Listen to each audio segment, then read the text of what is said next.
Tak ada yang menyangka negara kecil yang selama ini diremehkan, kini menggetarkan langit Israel dengan satu rudal mematikan. Dalam hitungan detik, bandara kebanggaan Israel berubah jadi neraka dan dunia pun terdiam.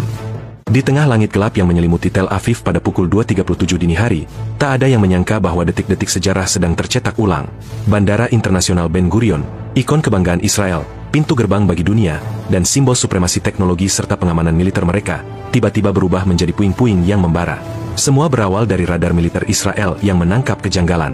Sebuah objek asing melesat dari arah barat daya, dengan kecepatan yang membuat sistem Iron Dome tak mampu mengenali bentuk, arah, bahkan intensitas ledakannya. Dalam waktu kurang dari 3 menit, benda itu menembus atmosfer dan menghantam langsung terminal utama Bandara Ben Gurion, disusul oleh suara ledakan dahsyat yang mengguncang seluruh kota. Objek itu bukan rudal biasa. Ini adalah rudal hipersonik buatan Yaman, salah satu senjata paling mematikan yang belum pernah diluncurkan sebelumnya secara terbuka. Sumber intelijen menyebutnya sebagai Al-Sakir 5, rudal generasi baru yang dikembangkan diam-diam oleh koalisi militer Yaman, sebuah kejutan besar yang tak hanya merusak infrastruktur, tapi juga menghancurkan kepercayaan Israel terhadap dominasi militernya. Dalam hitungan detik, seluruh sistem komunikasi dan navigasi bandara lumpuh. Api menyala dari landasan pacu hingga area parkir pesawat. Kamera keamanan merekam pesawat komersial yang hancur terbakar, dan ribuan orang berlarian tanpa arah di tengah asap tebal dan serpihan kaca. Laporan awal menyebutkan lebih dari 70 korban luka dan 18 orang tewas, termasuk beberapa pilot dan petugas bandara yang tak sempat menyelamatkan diri. Bahkan, 2 pesawat asing yang tengah bersiap lepas landas ikut terkena dampak dan dilaporkan mengalami kerusakan total. Serangan ini tidak hanya mengejutkan masyarakat sipil, tetapi juga mengguncang elit militer dan pemerintahan Israel. Pusat komando segera dinyalakan. Alarm serangan besar dibunyikan di seluruh kota. Tetapi, untuk pertama kalinya dalam sejarah modern Israel, tak ada yang bisa segera menjawab dari mana rudal ini datang, dan bagaimana rudal secepat itu bisa lolos dari seluruh sistem pertahanan canggih mereka. Pertanyaan besar mulai bergema. Apakah ini awal dari babak baru dalam perang teknologi di Timur Tengah? Apakah Yaman, negara yang selama ini dianggap lemah dan porak-poranda oleh perang saudara, telah membalikkan peta kekuatan dunia dengan satu serangan saja?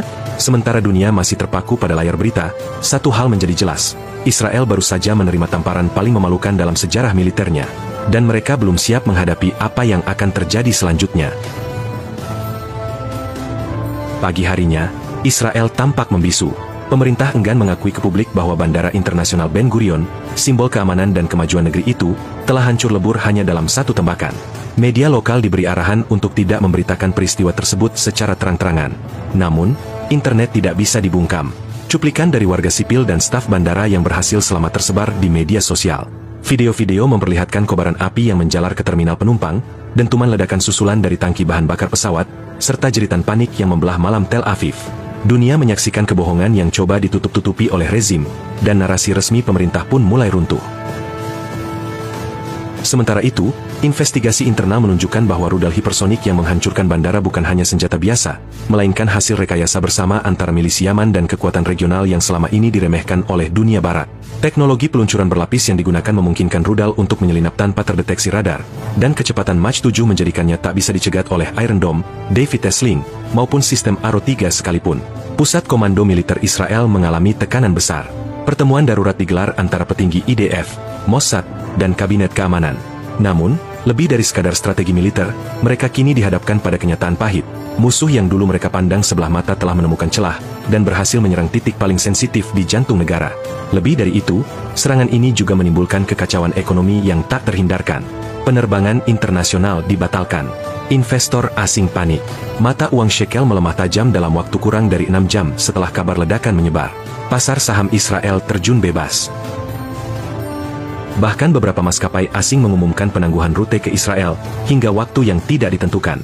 Netanyahu dan kabinetnya dituding lalai.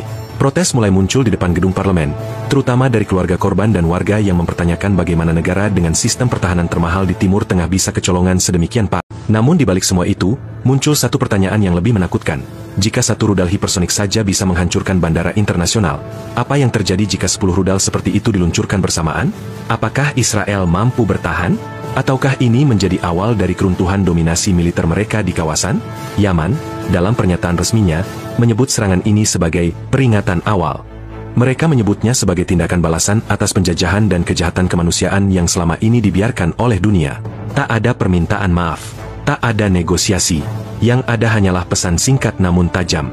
Jika kalian terus membunuh anak-anak kami, maka kami akan membakar pusat-pusat kalian.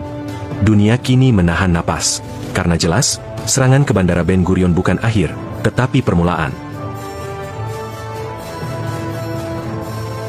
Hari ketiga pasca serangan, Bandara Internasional Ben Gurion masih tertutup. Puing-puing hangus berserakan. Asap tipis masih mengepul dari bangkai pesawat yang tak sempat diselamatkan. Israel, negara yang selama ini dikenal angkuh dengan supremasi udaranya, kini menunduk dalam ketakutan.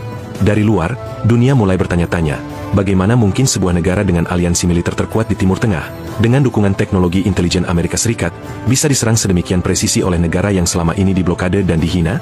Jawabannya perlahan-lahan terungkap. Dalam penyelidikan yang bocor ke media, ditemukan bahwa sistem pertahanan udara Israel telah dikelabui oleh teknologi kamuflase elektromagnetik, sebuah metode yang digunakan dalam rudal hipersonik Al-Sakir 5 buatan Yaman. Rudal itu mampu menghapus jejak panas dan suara hingga detik terakhir sebelum menyentuh target. Lebih dari itu, intelijen Mossad menemukan fakta mengejutkan. Rudal itu tidak diluncurkan langsung dari Yaman, melainkan dari sebuah kapal selam tanpa awak di Laut Merah. Artinya, musuh kini bisa menyerang dari jarak dekat, tanpa harus masuk ke wilayah udara Israel. Sebuah dokumen rahasia bocor, mengungkap bahwa Israel telah meminta bantuan pertahanan tambahan dari Amerika Serikat. Namun, tekanan internasional yang meningkat terhadap agresi militer Israel ke Gaza dan Lebanon membuat sebagian negara mulai menarik dukungannya secara diam-diam. Beberapa negara Eropa bahkan mulai menyuarakan kritik terbuka. Dan di saat krisis diplomatik ini memburuk, Yaman menyampaikan pesan keduanya, dengan nada yang lebih tegas. Kami tidak sedang bermain-main. Ini bukan rudal terakhir. Jika kalian tidak menghentikan pembantaian, kami akan menghancurkan seluruh infrastruktur kalian, satu demi satu. Sontak, pernyataan ini mengguncang Tel Aviv hingga Washington. Para analis militer mulai membandingkan kejadian ini dengan serangan ke Pearl Harbor, bukan dari sisi jumlah korban, tapi dari guncangan mental dan geopolitik yang ditimbulkan. Israel kini sadar, musuhnya telah berubah.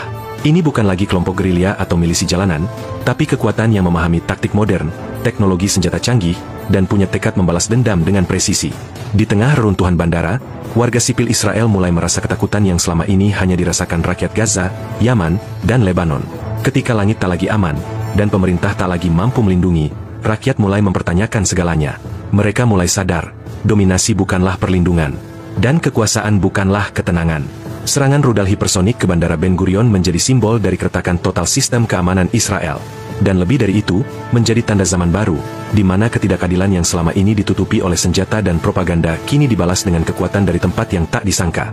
Dunia menyaksikan, sejarah mencatat, dan Israel, untuk pertama kalinya dalam sejarah modernnya, terpaksa belajar arti rasa takut.